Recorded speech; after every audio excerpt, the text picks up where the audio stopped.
Welcome to educate software. आज हम बात करेंगे ITC 01 फॉर्म की। मेरे पास एक क्वेरी आई थी कि मैंने अभी न्यू रजिस्ट्रेशन कराया है तो क्या मैं स्टॉक का इनपुट ले सकता हूँ। तो मैं उसी से रिलेटेड मैंने आज आपको एक वीडियो बनाई है और आपको बता रहा हूँ कि ITC 0 फॉर्म क्या होता है और हम कैसे स्टॉक का इनपुट ले सकते हैं। ओके, चलो लेट्स स्टार्ट करते हैं। ITC 01 फॉर्म कौन क्लेम या फाइल कर सकता है? तो claim input tax credit on holding stock at the time of GST registration, यानी कि GST रजिस्ट्रेशन के टाइम पे जो टैक्स पेयर के पास स्टॉक अवेलेबल है उसका वो ITC 0 फॉर्म फिल करके उसका टैक्स का क्लेम कर सकता है। ठीक है, ITC 01 is a declaration form. Basically ये डिक्लेरेशन फॉर्म होता है for claiming input tax credit by tax payer newly registration under GST। जैसे कि मैंने आपको बताया कि नया रजिस्ट्रेशन करा रहे हैं तो आपके पास जो स्टॉक पड़ा है तो आप ITC 01 फॉर्म फिल करके डिक्लेरेशन फाइल कर सकते हैं कि मेरे पास ये स्टॉक है तो इसका मुझे इनपुट क्रेडिट दिया जाए। Filing of this form is mandatory to claim ITC on stock holding. जो कि स्टॉक अवेलेबल है, जो होल्ड किया हुआ है, सिर्फ उसी पे आप क्लेम कर सकते हैं। ये नहीं कि आपने जितनी भी परचेज़ की अभी तक उसका क्लेम कर सकते हैं। ठीक है, filing of ITC 01 when an application for GST registration is made within 30 days become liable to pay GST। यानी कि जब आप थ्रेशोल्ड लिमिट से क्रॉस कर जाते हैं और आपको मैंडेटरी हो जाता है कि GST रजिस्ट्रेशन मैंडेटरी है तो उस केस में जो सेक्शन 18(1)(a) के अंडर आप ITC 01 फॉर्म फिल कर सकते हैं। ठीक है, और in case when any person opt for voluntary register, तब उस केस में आप फॉर्म फिल करेंगे, जो सेक्शन चूज़ करेंगे वहाँ पे सेक्शन 18(1)(b). ठीक है, उस समय आपको 4 सेक्शन आपको प्रोवाइड करेंगे। मैं आपको स्क्रीन पे दिखाऊंगा अभी कि 4 सेक्शन कहाँ आपने चूज़ करने और ये सेक्शन किस चीज़ के लिए है वो आप एक बार दोबारा देख लीजिए। अगर आप की लिमिट, टर्नओवर की लिमिट जो है वो क्रॉस कर जाती है आपकी, तो उस केस में आपको GST रजिस्ट्रेशन मैंडेटरी होता है। तो तब आपको सेक्शन 18(1)(a) के अंडर में आपको ITC 0 फॉर्म फिल करना होता है। ठीक है, यार इन केस आप वॉलंटरी आप रजिस्टर कर रहे हैं तो उन केस में आपको सेक्शन 1(b) के अंडर आपको ITC 01 फॉर्म फिल करना होता है। और थर्ड आता है आपका when any person opt out of composition scheme but continue to be registered as regular tax payer. आप कंपोजिशन से रेगुलर स्कीम में जाते हैं तो उस केस में आपको 18(1)(c) फॉर्म फिल करना होगा। तो फोर्थ ऑप्शन है when an exempted good of supply become taxable, तब उस केस में आपको 18(1)(d) फॉर्म फिल करना होगा। तो ये 4 कंडीशन है जिसमें आपको ITC 01 फॉर्म फिल करना है।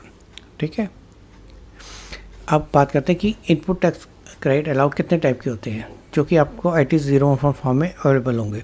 पहला होगा इनपुट हेल्ड इन स्टॉक, यानी कि आपके पास जो स्टॉक पड़ा है उसका आपको इनपुट मिलेगा। दूसरा है input contain in semi finish goods held in stock, यानी कि आपके पास कोई सेमी गुड्स फिनिश स्टॉक पड़ा हुआ है तो आपको उसका ITC 01 फॉर्म फिल करके आप क्रेडिट ले सकते हैं। और third one is capital good, आप कैपिटल गुड्स का ITC 01 फॉर्म फिल करके क्रेडिट ले सकते हैं। पर कैपिटल गुड्स का जो क्रेडिट है वो हर एक केस में नहीं मिलेगा। ठीक है, तो ओनली जब आप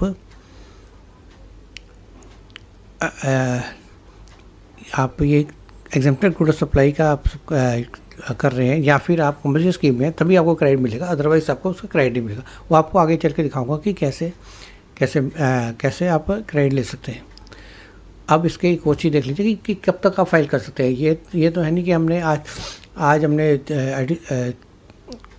रजिस्टर किया, उसके जब मर्जी आप उसको फाइल कर सकते हैं। उसकी एक टाइम लिमिट है, टाइम ड्यूरेशन है, टाइम लेंथ है। तो सबसे पहले बात करते हैं when the application for GST registration made within 30 days becoming liable to pay tax, यानी कि जब उसकी टैक्स लिमिट से पार कर देता है और आपने ITC 0 फॉर्म फाइल उसमें मैंडेटरी फाइल, मैंडेटरी तो नहीं है, ऑप्शनल है। अगर आप ITC 0 आप स्टॉक का क्रेडिट ले सकते हैं तो विद इन 30 days जब आपने अप्लाई किया, GST रजिस्ट्रेशन के लिए आपने अप्लाई किया है, उसके 30 दिन के अंदर अंदर आपको अंडर सेक्शन 18(1)(a) चूज़ करके आपको ITC 01 फॉर्म फाइल करना होता है, और ये ओनली एक ही बार फाइल करते हैं, ओनली वंस, ठीक है। उसके बाद आप दोबारा इसको फाइल नहीं कर सकते ITC 01 फॉर्म को, ठीक है। और दूसरी कंडीशन में, when any person opt voluntary registration, जब 18(1)(b) के अंदर आप वॉलंटरी रजिस्ट्रेशन करते हैं तो भी आपको इमीडिएटली, आपको जैसे आपने रजिस्टर किया उसके इमीडिएटली ही आपको, दोनों के केस में इमीडिएटली है, इमीडिएटली आपको ITC 01 फॉर्म फिल करना होता है, और यह भी आप सिर्फ एक ही बार क्लेम कर सकते हैं।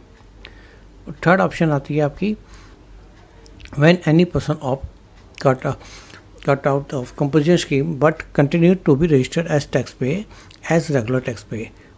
अगर आप कंपोजिशन से रेगुलर में शिफ्ट हो रहे हैं तो उस केस में भी आपको इमीडिएटली आपको ITC 01 फॉर्म फिल करना होता है, ताकि आप उसका स्टॉक का आप क्रेडिट ले सकें, और ये वंस इन अ ईयर, ठीक है। उसके बाद नेक्स्ट ऑप्शन आती है आपकी, when an exempted supply of goods services become taxable supply under section 1D।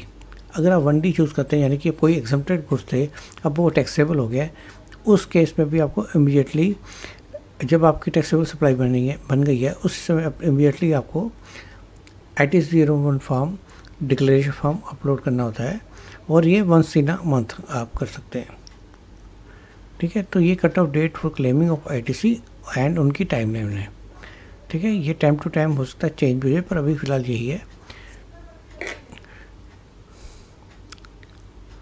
तो हम आगे चलते हैं। ITC 01 form claim, in case of ITC claim more than 2 lakh है, यदि आप ITC का जो आपके पास क्रेडिट है जो आप क्लेम कर रहे हैं फॉर्म के थ्रू, उसका ITC यानी input tax credit more than 2 lakh है, उस केस में आपको सर्टिफिकेट या कॉस्ट अकाउंटेंट का सर्टिफिकेट आपको अपलोड करना होगा ITC 01 फॉर्म के साथ में, ओके। तो ये छोटी सी कंडीशंस थी, और आपको ये भी बता दें कि ITC 01 फॉर्म क्या होता है। अब हम चलते हैं फॉर्म की तरफ, ठीक है। अब हम GST पोर्टल में आ गए, www.gst.gov.in, ठीक है।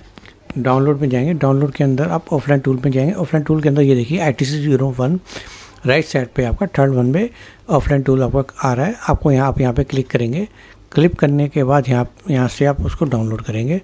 डाउनलोड करने के बाद आपको जिप फाइल बनेगी, proceed download utility, zip file ITC 01 form, इसको आप सेव कर देंगे। सेव करने के बाद आपको मैं फॉर्म दिखाता हूँ कैसा फॉर्म शो होगा आपका, ठीक है। ये आपका ITC 01 फॉर्म यूटिलिटी है। इसके अंदर 3 ऑप्शन आ रही होगी, 3 शीटें, हेल्प इंस्ट्रक्शन, आपकी ये कैसे कैसे फिल करना है उसकी इंस्ट्रक्शन है, इंपोर्ट एक्सपोर्ट फाइल, और सेक्शन 18(1)(d) या 18(1)(c), जो भी आप यहाँ पे चूज़ करेंगे वही सेक्शन के हिसाब से आपको यहाँ पे आपको पहले अपना GST नंबर डालना है। GST नंबर डालने के बाद आप यहाँ पे क्लेम मेड अंडर डालेंगे कि कौन से किस सेक्शन में आप कर रहे हैं, 18(1)(a), 18(1)(b), 18(1)(c) और 18(1)(d). अगर कोई एरर होगी तो यह रेड साइन शो करेगा, ठीक है। तो हम जैसे हम 81(a) कर रहे हैं तो यहाँ पे 81(a) चूज़ करेंगे, और इसी तरह से आपका ये देखिए ये चेंज हो गया आपका। तो आपकी फॉर्म भी उस हिसाब से आपका, ये देखिए यहाँ पर भी 18(1)(a) आ गया आपका, उस हिसाब से आपका मॉडिफाई हो जाएगा। यहाँ पे आपको डेट ऑफ रजिस्ट्रेशन, जिस डेट का रजिस्ट्रेशन कराई है वो डेट डालेंगे, ठीक है। ये वो डेट डालने के बाद आप उस पर जाएंगे सेक्शन 18(1)(a) के अंदर। यहाँ पर आपको अपना ही जो भी स्टॉक इन हैंड है उसकी डिटेल फिल करनी है, इन्वेंट्री की, इनवाइस की, जिससे आपने परचेज किया उसका GST number, invoice number, date, ठीक। ये मैंडेटरी फील्ड है, और इनवाइस नंबर जो है वो बिल्कुल वही मैच होना चाहिए जो कि आपकी इनवॉइस पर है, नहीं तो आपको दिक्कत आएगी। उसके बाद यहाँ पे फिल करेंगे गुड्स टाइप मैंने आपको जैसे वहाँ ही बताया था, इनपुट साइलेंट स्टॉक और input contain semi fish, 2 type में आपका हो सकता है गुड्स हो, एक तो स्टॉक के शेप में और एक आपका सेमी स्टॉक के शेप में। और तीसरा मैंने आपको जैसे मैंने बताया था कैपिटल गुड्स, और आपको ये भी बताया था कि 18(1)(a), 1B के केस में आपका कैपिटल गुड कैरी नहीं करता, तो ऑप्शन नहीं आएगी। ये देखिए आपकी वो ऑप्शन नहीं आ रही कैपिटल गुड्स की। अगर 18(1)(d) चूज़ करूँगा तो उसके अंदर आपको कैपिटल गुड्स की भी ऑप्शन आएगी, ठीक है। उसके बाद यहाँ पर गुड्स का डिस्क्रिप्शन डालेंगे, ठीक है, गुड्स का डिस्क्रिप्शन क्या है। उसके बाद यहाँ पे डालेंगे कि वो गुड्स जो है वो नंबर्स में है, केजी में है, तो यहाँ पे आप उसको चूज़ करेंगे। ठीक है, उसको चूज़ करने के बाद यहाँ उनकी क्वांटिटी डालेंगे। ये सब आपका स्टार जो मार्क है वो मैंडेटरी फील्ड है। उसके बाद यहाँ पे आप नेट वैल्यू डालेंगे। After debit note credit note adjust करने के बाद जो इनकी नेट वैल्यू आती है वो आप डालेंगे यहाँ की बेसिक वैल्यू। ओके, यहाँ पे सप्लाई टाइप कौन सा सप्लाई टाइप है, SCZ है, नॉन SCZ है, रेगुलर है, तो आप यहाँ पे डालेंगे। ठीक है, ये डालना मैंडेटरी है ये भी। उसके बाद नेक्स्ट आप डालेंगे यहाँ पे कि जो आपने ये बेसिक फिगर डाली है, बेसिक वैल्यू डाली है, उसका CGST कितना है और HGST कितना है। अगर वो IGST है तो यहाँ पे IGST की वैल्यू फिल करेंगे। ठीक है, उसके बाद यहाँ पे एक्शन के अंदर अगर आप कुछ नहीं डालेंगे तो ऑटोमेटिक इसके अंदर ऐड की ऑप्शन आएगी। अगर आप के पास कोई गलती से गलत एंट्री हो गई तो यहाँ पे आप डिलीट चूज़ करेंगे। तो वो जब आप उसको अपलोड करेंगे उस फॉर्म को, इस फॉर्म को जब अपलोड करेंगे तो ये जो जितने भी डिलीट्स वाली ऑप्शंस हैं वो आपको वो पिक नहीं करेगा। ओके, उसके बाद ये दो ऑप्शन तो हो रहे हैं जिसमें शीट वैलिडेशन एरर और GST पोस्टर वैलिडेशन एरर। वो मैं आपको बताता हूँ क्या है। जैसे कि आपने सारी डाटा फिल कर लिया आपने बिल वाइज, ठीक है, बिल वाइज फिट कर लिया, आइटम वाइज फिट कर दिया आपने। उसके बाद यहाँ पे वैलिडेट शीट करेंगे। अगर कोई एरर होगी तो यहाँ पे वो शो कर देगी आपकी शीट वैलिडेशन एरर। ठीक है, और उसके बाद हम वापस जाएंगे इंपोर्ट एक्सपोर्ट फाइल के अंदर। यहाँ पे आप जनरेट JSON फाइल करेंगे। जनरेट JSON फाइल करने के बाद हम जाएंगे GST पोर्टल के अंदर वापसी। ठीक है, ठीक है, यहाँ जाने के बाद आप अपने यहाँ पर जाएंगे आप सर्विसेज के अंदर, सर्विसेज के अंदर रिटर्न के अंदर ये रहा ITC फॉर्म के अंदर ये रहा GST 01 और इसके अंदर ऑफलाइन यूटिलिटी जैसे कि आपने फिल कर दी, यहाँ पे आप इसको अपलोड कर देंगे। अगर आप ऑनलाइन भी आप फिल करना चाहते हैं तो यहाँ पे आप ऑनलाइन भी फिल कर सकते हैं ITC 01 फॉर्म। इसके अंदर दो ही ऑप्शन आएंगी 18(1A) 18(1D), क्योंकि ये न्यू रजिस्ट्रेशन है तो उसके लिए दो ऑप्शन आ रही है आपकी। ठीक है, जो भी आपने उस समय जब आपने रजिस्ट्रेशन के टाइम में चूज़ किया है आपने ये ऑप्शन उसी हिसाब से आएंगी। आपने अगर रजिस्ट्रेशन के टाइम में आपने वॉलंटरी चूज़ किया तो वॉलंटरी के हिसाब से आएंगी। अगर आपने मैंडेटरी चूज़ किया तो उस हिसाब से ये आपकी दोनों ऑप्शन आएंगी। ठीक है, तो वो उसको ऑप्शन को चूज़ करके आप आगे इसको फिल कर सकते हैं। ठीक है, GST number, invoice number, same वही पैटर्न है, उसी पैटर्न में आप इसको ऐड करके सेव करके आप अपलोड कर सकते हैं। तो ये आपका ऑनलाइन पैटर्न है और वो है आपका ऑफलाइन पैटर्न। बिल्कुल सिंपल तरीके से है आपको फिल करने का, कोई इतनी डिफ़िकल्टी नहीं है। आपके पास इनवाइट डिटेल होनी चाहिए। हाँ, एक और चीज़ का जरूर ध्यान रखिए, मैं आपको एक और चीज़ बताना चाहता हूँ। जो इनवॉइस डेट है वो विदिन 1 ईयर होनी चाहिए जब आप इसको अप्लाई कर रहे हैं स्टॉक के लिए। तो अगर आपकी 1 साल से अधिक हो गई है डेट तो आप उसका क्रेडिट नहीं ले सकते। आप सिर्फ उसी का क्रेडिट ले सकते हैं जिनका विदिन 1 ईयर आपका पीरियड इनवॉइस पीरियड है। ओके, तो इसलिए आप ध्यान रखिए कि आप जब अप्लाई करें तो आप इमीडिएटली अप्लाई कर दें इंस्टेड ऑफ लेट अप्लाई करें, नहीं तो आपको दिक्कत आएगी क्योंकि आपको उसका टैक्स क्रेडिट नहीं मिलेगा। ठीक है, तो ये था आपका ITC 01 फॉर्म फाइल करना कि कैसे फिल होता है आपका। आपको डाउनलोड में जाना है। डाउनलोड में जाने के बाद आपको ITC 01 फॉर्म अगर आप ऑफलाइन डाउनलोड करना है तो यूटिलिटी डाउनलोड करनी है। यूटिलिटी डाउनलोड करने के बाद आपने इनवॉइस की डिटेल सारी फिल करनी है और आप उसमें अगर इसमें कोई एरर आती है आपकी, अगर ऑफलाइन के अंदर, ये भी मैं और बता दूं, अगर ऑफलाइन टूल के अंदर आपको कोई एरर आती है तो उसके अंदर आप उस फाइल को आप यहाँ से, आपकी एरर की एक JSON फाइल बनेगी, उस JSON फाइल को आप यहाँ से क्लिक करके आप अपलोड कर सकते हैं। तो अपलोड करने के बाद आपको जो भी आपकी एरर आएगी, अब यहाँ पे आप GST पोर्टल वैलिडेशन, ये देखिए एरर, यहाँ पे आपके पास एरर शो होगी, आप उसको करेक्ट कर सकते हैं इसी फाइल के अंदर। इसी फाइल को करेक्ट करके आप दोबारा अपलोड कर सकते हैं। एक और चीज़ का अंदर रखिए, जब आप इनवॉइस फिल करें डाटा तो कोई भी आपका मिसिंग ना हो, जैसे कि एक रो ब्लैंक रह गई तो वो जो अपलोड करेगा वो अप टू वहीं तक ही करेगा और नेक्स्ट रो जो आपकी ब्लैंक रो है काउंट नहीं करेगा, उसके बाद के डाटा को छोड़ देगा। तो इसलिए कोई रो ब्लैंक नहीं रहेगी। अगर कोई गलत हो गया तो यहाँ पे आप उसको डिलीट की ऑप्शन चूज़ कर सकते हैं। ठीक है, तो ये था आपका ITC 01 फॉर्म। और इसमें अगर कोई आपको दिक्कत या एरर आती है तो आप मुझे कमेंट बॉक्स पे लिखिए, ताकि मैं उसका सॉल्व करने की कोशिश करूँगा। और मेरे चैनल को लाइक और सब्सक्राइब जरूर कीजिए, ताकि आपके लिए मैं ऐसी वीडियो और ला सकूँ और आपके साथ शेयर कर सकूँ। Thank you.